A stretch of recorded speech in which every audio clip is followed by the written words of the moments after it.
Recently, the Reverend Canon Carla Robinson, Canon for Multicultural Ministries and Community Transformation in the Episcopal Diocese of Olympia, sent out an email to clergy reminding them of the following, quote, "In these days when violence and the threat of violence seem to be present everywhere, to talk of nonviolent resistance is met with skepticism or outright rejection. Many think that being nonviolent is sitting around singing 'We shall overcome' and nothing more. However, nonviolent resistance is totally consistent with our baptismal covenant, especially the call to resist evil. I remind us of the principles of nonviolence and call us to consider well the challenges of these principles. Principle 1. Nonviolence is a way of life for courageous people. It is not a method for cowards. It does resist. It is active, nonviolent resistance to evil. It is aggressive spiritually, mentally, and emotionally. Principle 2. Nonviolence seeks to win friendship and understanding. The outcome of nonviolence is the creation of the beloved community. The end result of nonviolence is redemption and reconciliation. Principle 3. Nonviolence seeks to defeat injustice or evil, not people. Nonviolence recognizes that evildoers are also victims and are not evil people. The nonviolent resistor seeks to defeat evil, not persons victimized by evil. Principle 4. Nonviolence holds that unearned voluntary suffering for a just cause can educate and transform people and societies. Nonviolence is a willingness to accept suffering without retaliation, to accept blows without striking back.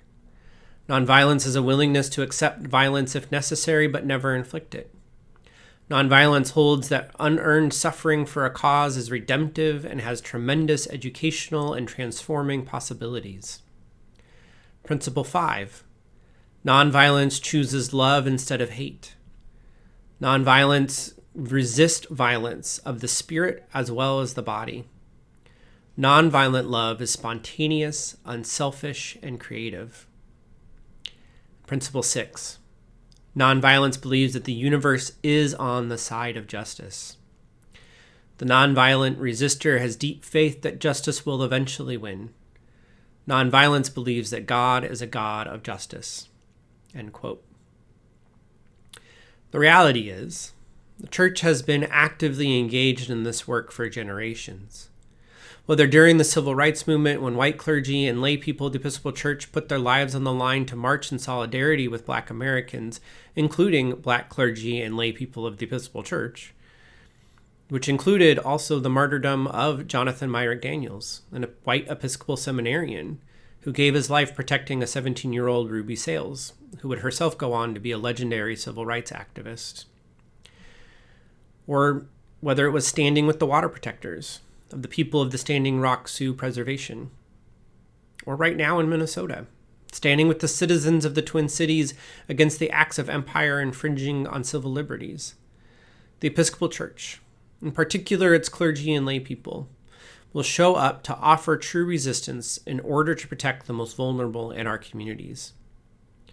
This resistance is dangerous. This resistance is challenging. This resistance is also of the utmost importance, because it looks evil in the face and says, "You will not win today." The Episcopal Church will always show up to stand in solidarity with those who are resisting evil in our society. We do so in the knowledge that our presiding bishop, Sean Rowe, stated in an open letter to the Church.